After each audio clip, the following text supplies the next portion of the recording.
Imagine you're swimming in the ocean. The water is warm, the sky is blue, and everything feels perfect. Then, something bumps your leg from below. You look down. Nothing, but you feel it again. A pressure, a vibration, almost electric, running right through your bones. You didn't see it, you didn't hear it, but it already knows everything about you. That's a shark. And before you dismiss that as just a scary fish, I need you to understand something. Sharks are not fish, not really. Not in any way that makes biological sense compared to every other creature that has ever existed on this planet. They are something older, stranger, and more terrifying than almost anything evolution has ever produced. But here's the part that nobody talks about, the part that actually keeps marine biologists up at night. What if sharks never had to evolve in the first place? What if the reason they are so impossibly perfect is because they never needed to change? Because the world around them was already brutal enough to keep them sharp. Stay with me, because I'm about to take you to a world where dinosaurs never went extinct and sharks still ruled the ocean, and I'm going to show you exactly why that would make total horrifying sense. Let's go. Part 1. A design 450 million years in the making. Let's start with a number. 450 million years. That is how long sharks have existed on Earth. Let that sink in for a second. The dinosaurs? They showed up about 230 million years ago. The first mammals? Around 225 million years ago. Modern humans? A laughable 300,000 years ago. Sharks were already ancient by the time the first tree appeared on land.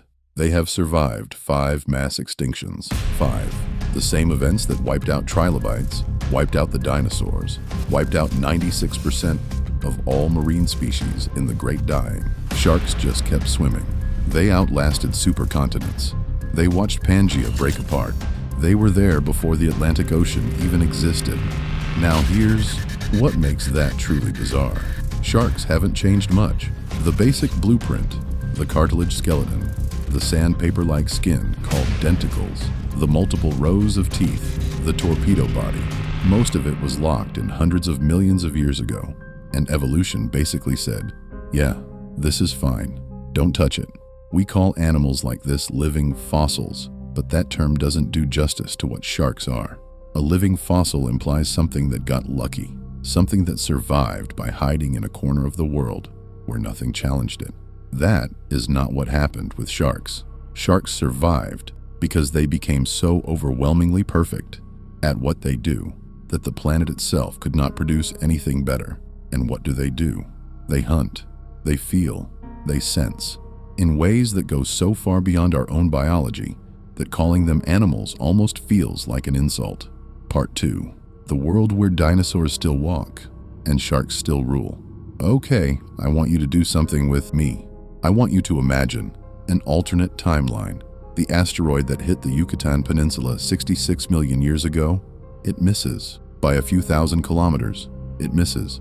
It burns up in the atmosphere, or it crashes into the deep ocean, or it just slingshots around the planet and disappears into space. Doesn't matter how.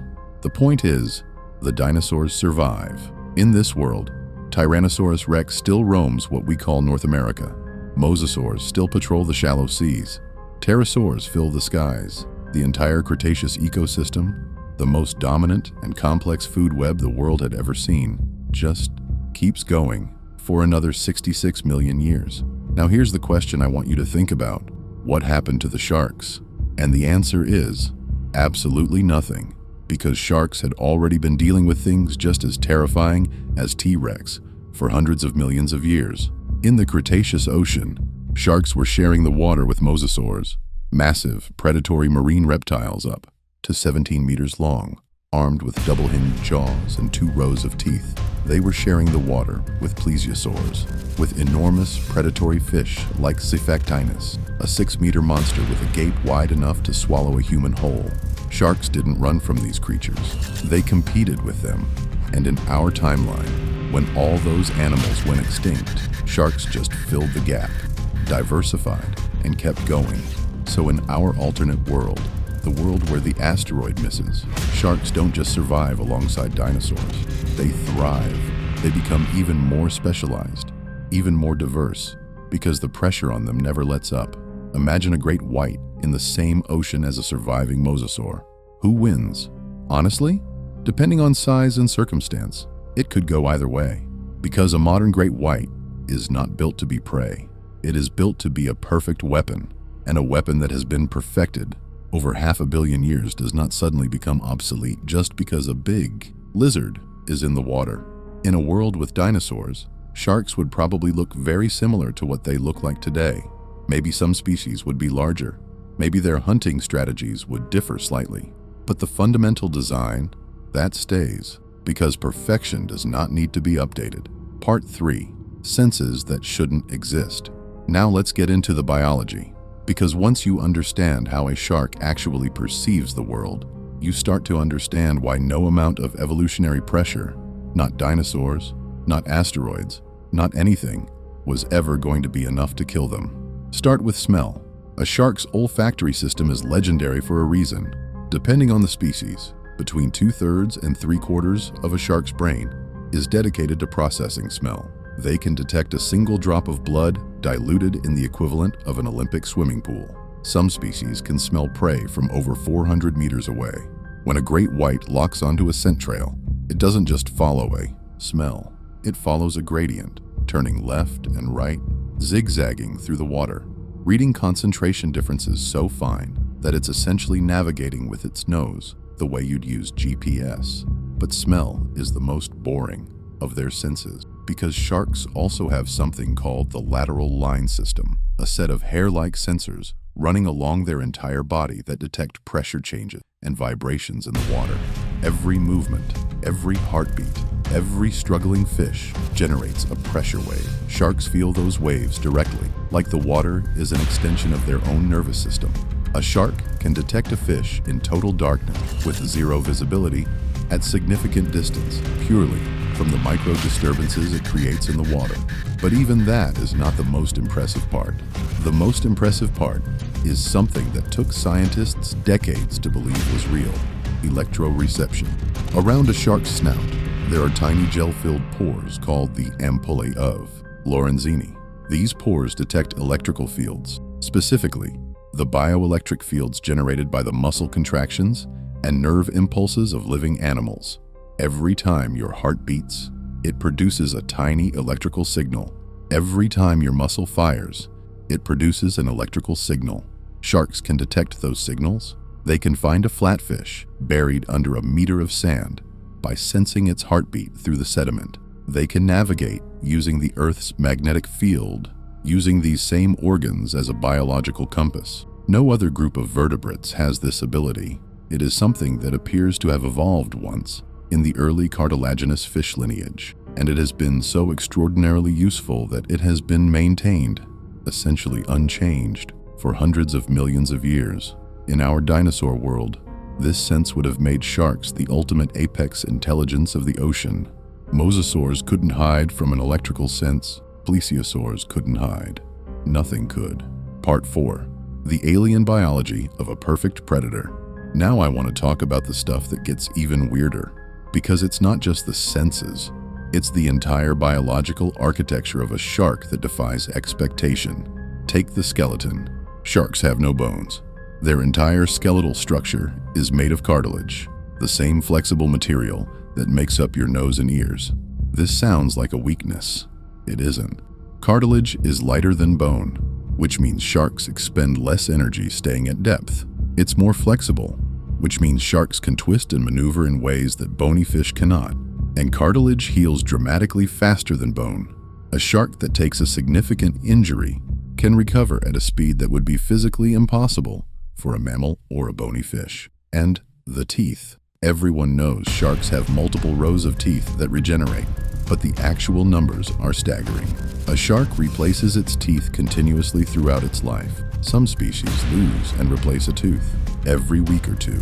Over a lifetime, a single shark may produce tens of thousands of teeth. When paleontologists dig through ancient ocean sediments, the most common fossils they find are shark teeth, because there were simply so many of them, from so many animals, over so many millions of years. In our alternate world, with surviving dinosaurs, think about the fossil record implications.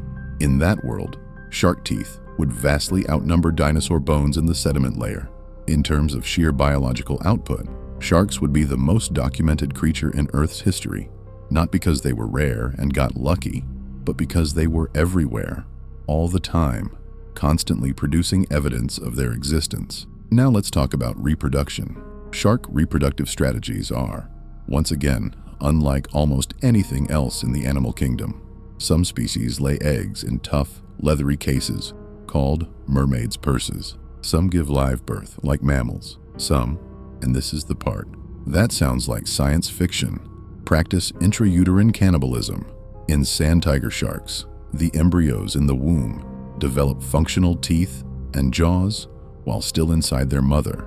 The largest embryo hunts and eats its siblings. The shark pup that gets born first is the one that was the most aggressive predator before it was even born.